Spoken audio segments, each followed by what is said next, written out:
Hello students, आज हम future indefinite tense पढ़ेंगे इंग्लिश ग्रामर में। इसमें सबसे पहले मैं आपको इस टेंस की पहचान बताता हूं। इस टेंस के हिंदी वाक्यों का अंत होता है गा, गे या गी।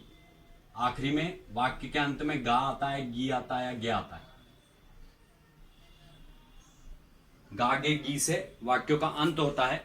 उसके बाद में अगर इसके रूल्स की बात करें तो असर्टिव सेंटेंस या एफर्मेटिव सेंटेंस या पॉजिटिव सेंटेंस जिसको बोलते हैं, तो असर्टिव सेंटेंस के लिए मैं आपको रूल बता रहा हूं।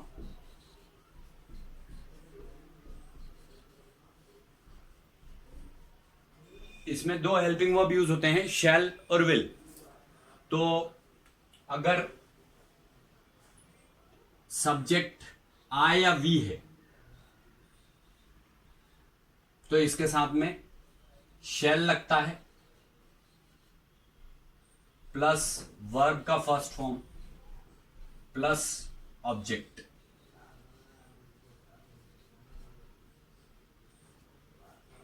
ये इसका फर्स्ट रूल है। आई या वी, अगर इन दोनों में से कोई सब्जेक्ट है तो शैल लग करके, हेल्पिंग वर्ब शैल लग करके वर्ब का फर्स्ट फॉर्म प्लस ऑब्जेक्ट, इस टाइप से इसके असर्टिव सेंटेंस बनते हैं। अब अगर इसी की जगह पर कोई और सब्जेक्ट हो, रिमेनिंग सब्जेक्ट मतलब he, she, it, any name, singular plural या दे, ये हो, तो उस केस में हम इसको बोलेंगे रिमेनिंग सब्जेक्ट। तो रिमेनिंग सब्जेक्ट्स के साथ में विल यूज होता है प्लस वर्ब का फर्स्ट फॉर्म प्लस ऑब्जेक्ट।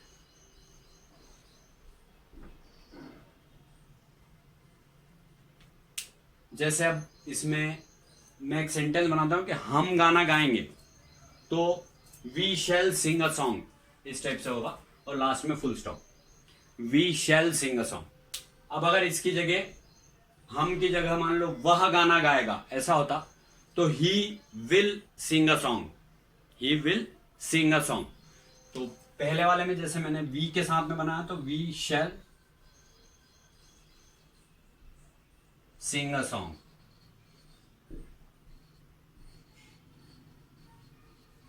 और अगर ही, शी, इट या कोई नाम या प्लूरल हो या दे हो, तो उस केस में यू हो, तो उस केस में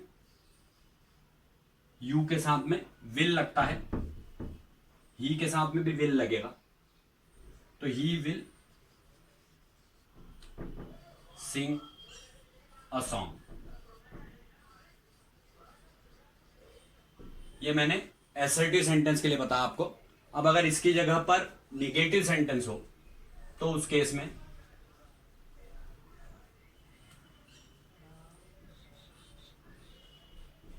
निगेटिव सेंटेंस के केस में यहां शैल के बाद में नॉट लग जाएगा,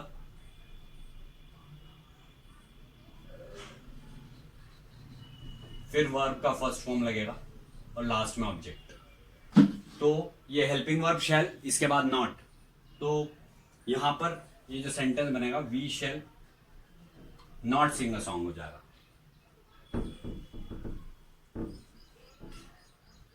we shall not sing a song. अब अगर रिमेनिंग सब्जेक्ट है कोई सा, तो उस केस में विल के साथ में या नॉट यूज होगा। जैसे मान लो यू यूज किया हमने, तो उस केस में भी हमको विल यूज करना पड़ता है, ही या यू या दे, तो you will not sing a song. इस टाइप के इसके निगेटिव सेंटेंस बनते हैं। मतलब आपको सिर्फ हेल्पिंग वर्ब शैल या विल के साथ में नॉट लगाना होता है। और ध्यान रखने वाली बात केवल ये होती है कि आई वी जब होता है तो हमको शैल यूज करना है, और उसके अलावा कोई सब्जेक्ट है, यू, दे या प्लूरल या ही, शी, इट, तो उस केस में हमको विल लगाना है। फिर निगेटिव सेंटेंस है तो विल के बाद में नॉट, और यहां पर शैल के बाद में नॉट, फिर वर्ब का फर्स्ट फॉर्म फिर ऑब्जेक्ट। तो इस टाइप से ये फ्यूचर इंडेफिनिट टेंस या सिंपल फ्यूचर टेंस का मैंने निगेटिव सेंटेंस के लिए रूल बताया। अब मान लो इसी का इंटेरोगेटिव सेंटेंस बनाना होता है, तो उस केस में हम जब इंटेरोगेटिव सेंटेंस बनाते हैं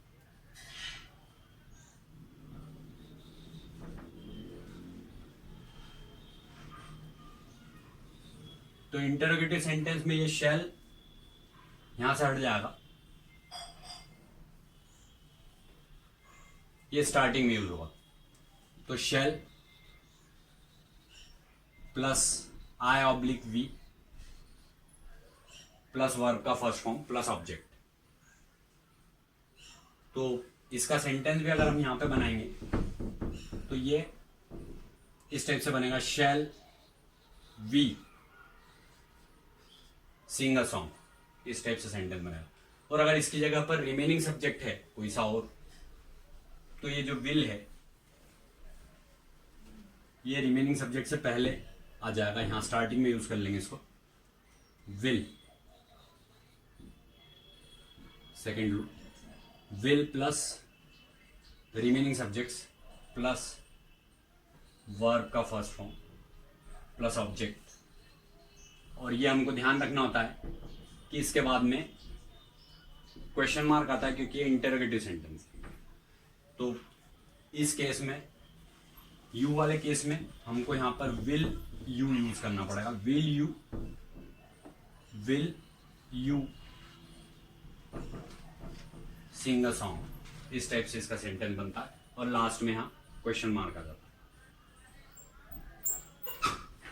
अब मान लो इंटरोगेटिव प्लस निगेटिव सेंटेंस की बात करें तो इसका इंटरोगेटिव प्लस निगेटिव सेंटेंस जो होता है उसके लिए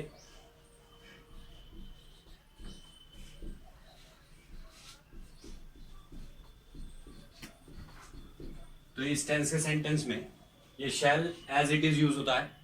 फर्स्ट रूल में shall plus I oblique we plus यहां पर नॉट यूज होगा, सब्जेक्ट के बाद नॉट प्लस वर्ब का first form plus object plus question mark. और यहाँ विल, ये रिमेनिंग सब्जेक्ट्स के साथ में विल स्टार्टिंग में लगेगा plus remaining subject, will plus remaining subject plus not plus verb का first form plus object plus question mark. तो इसमें सिर्फ हमको यहाँ पर ये सेंटेंस एज इट इज बनेगा, सब्जेक्ट के बाद नॉट लग जाता है, मीन्स यहाँ पर shall we not sing a song और यहाँ will you not sing a song. इस टाइप से मैंने एक उदाहरण के द्वारा आपको फ्यूचर इंडेफिनिट टेंस या सिंपल फ्यूचर टेंस के सारे रूल्स बताए, असर्टिव, निगेटिव, इंटरोगेटिव और इंटरोगेटिव प्लस निगेटिव। तो इस तरीके से हमारा फ्यूचर इंडेफिनिट टेंस फिनिश हो जाता है। अब बचे हुए फ्यूचर कंटिन्यूस, फ्यूचर परफेक्ट और फ्यूचर परफेक्ट कंटिन्यूस, ये तीन टेंसेज और बचे हैं जिसके बारे में हम अगले लेक्चर्स में डिस्कस करेंगे। प्रेजेंट और पास्ट हम ऑलरेडी कंप्लीट कर चुके हैं, इट इज ओवर नाउ।